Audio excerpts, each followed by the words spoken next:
Bonjour à tous, c'est Sakura. Bienvenue dans cette nouvelle vidéo. Aujourd'hui, je vais m'attaquer au souffle du vent utilisé par Sanemi Shinazugawa, comme suggéré dans les commentaires de ma dernière vidéo. Je voulais d'ailleurs vous remercier, la chaîne a dépassé les 100 abonnés et pour moi ça signifie beaucoup.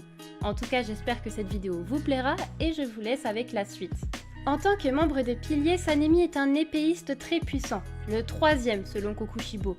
Les aptitudes et techniques physiques de Sanemi ont atteint notamment leur maximum. Aptitude naturelle.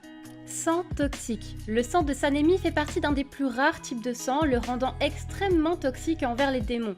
Il est aussi unique grâce à son intense puissance dont la moindre coupure rend les démons immédiatement saliveux, et ainsi leur fait perdre concentration puisque son sang a été capable d'affecter la plus forte lune Kokushibo, première lune supérieure.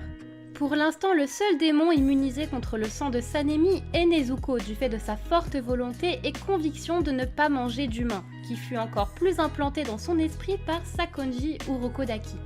Contrôle musculaire. Sanemi a aussi la capacité de manipuler ses propres muscles afin d'appréhender et de prévenir des blessures mortelles, comme s'ouvrir et saigner en plein combat, comme on pourra le voir prochainement lorsqu'il se fit déchirer l'abdomen par Kokushibo et fut quand même capable de continuer à se battre en utilisant cette capacité et refermer la plaie. En tant que pilier du vent, Sanemi utilise ce souffle. Il augmente la quantité d'oxygène dans son sang en contrôlant son rythme respiratoire, ce qui augmente sa force et son agilité pour égaler celle d'un démon. Il a appris à faire le souffle de concentration intégrale à tout moment comme tous les piliers, augmentant encore sa force de base, sa vitesse et son endurance. En qualité de sa position de pilier, il connaît notamment les 9 mouvements du souffle du vent. Premier mouvement, tourbillon de poussière tranche. Sanemi se précipite en avant dans un cyclone de taillade. Deuxième mouvement, griffe de vent purificatrice. L'utilisateur lève son sabre vers la droite au-dessus de sa tête et fait une entaille verticale vers le bas, créant 4 lames de vent qui s'abattent sur l'ennemi comme une griffe. Troisième mouvement, arbre ondulant dans la brise montagnarde.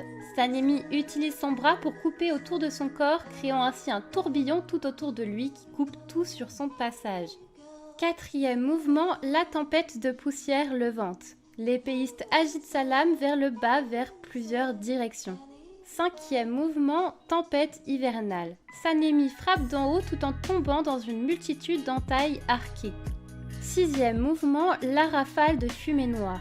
Le pilier frappe du côté tout en faisant tourner son corps en position de livrer un mouvement d'uppercut, créant ainsi une tornade coupante. Septième mouvement, vent puissant bourrasque de Tengu. L'épéiste saute dans les airs tout en agitant sa lame qui génère des coups de vent pour déchiqueter son adversaire. Huitième mouvement, frappe de la première bourrasque. L'utilisateur saute dans les airs et agite sa lame qui génère des torrents circulaires de vent. Neuvième et dernier mouvement, typhon de Skanda. Sanemi saute en arrière dans les airs et à l'envers et agite sa lame pour dégager une rafale circulaire de vent. Et voilà, c'est déjà la fin de cette vidéo. J'espère qu'elle vous aura plu. Dites-moi en commentaire ce que vous voudriez voir dans la prochaine vidéo. Abonnez-vous si mon contenu vous plaît et en attendant, prenez soin de vous et à bientôt.